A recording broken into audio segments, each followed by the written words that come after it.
The winning jockey. Let's head now back out and about and join Graham, who's joined by Paul Bittar.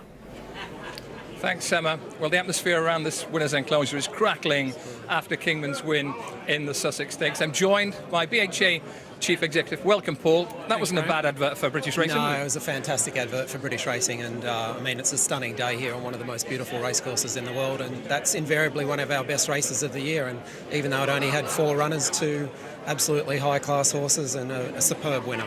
I was about to berate you on the subject of small fields, but my position's been a little undermined now. Well, I think at the top level, you know, we do occasionally get that compelling racing where you might see a field of 4, and at the top class level, particularly when you get, you know, almost a match race like that, it can be fantastic racing. But, you know, on a day-to-day basis across our, you know, nearly 60 race courses, small fields are not a great advertisement for British racing, certainly not in the way that was.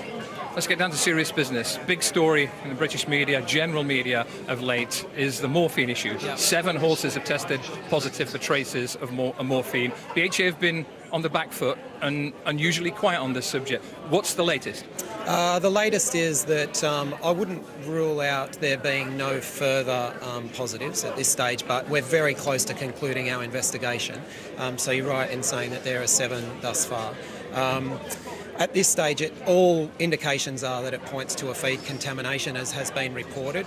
I'm not sure that we've necessarily been quiet, because we actually broke with our normal protocol to advise about this in advance of the horses being named, which is slightly unusual for us. But we were conscious of the high-profile nature, obviously, particularly around estimate, and the fact that there were multiple horses involved, so we decided to take that step.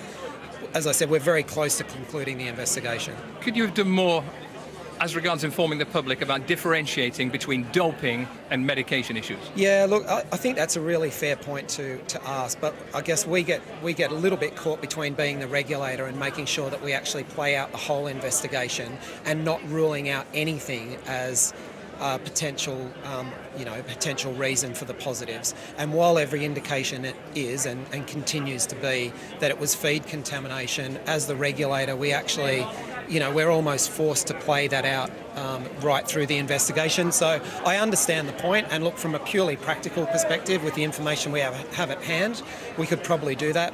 But from a pure regulation perspective, the investigation needs to play out fully. Is it possible we'll see further positive tests, or do you think we're out of the woods now? I think it's not. It's certainly possible that there'll be, you know, maybe well be 1 or 2 more. But basically, we're virtually at the end of the investigation, and everything at this stage points to the fact that it is feed contamination. That's the sole reason for it. That there's been nothing from the trainer's perspective that has contributed to that. And then ultimately, if we find that that's the sole reason, then we have opportunities under the rules about how we deal with the trainers. We have to move on. A big race coming up here. What is top of your to-do list for the next 6 months at the BHA? Deal with the fixture list and field size issue without question, to improve the competitiveness of British racing, both domestically and internationally. Good luck with that project, did they say? Yeah, it's only a little one. Thanks, Paul. Thanks, Graham. Paul Bittar, Chief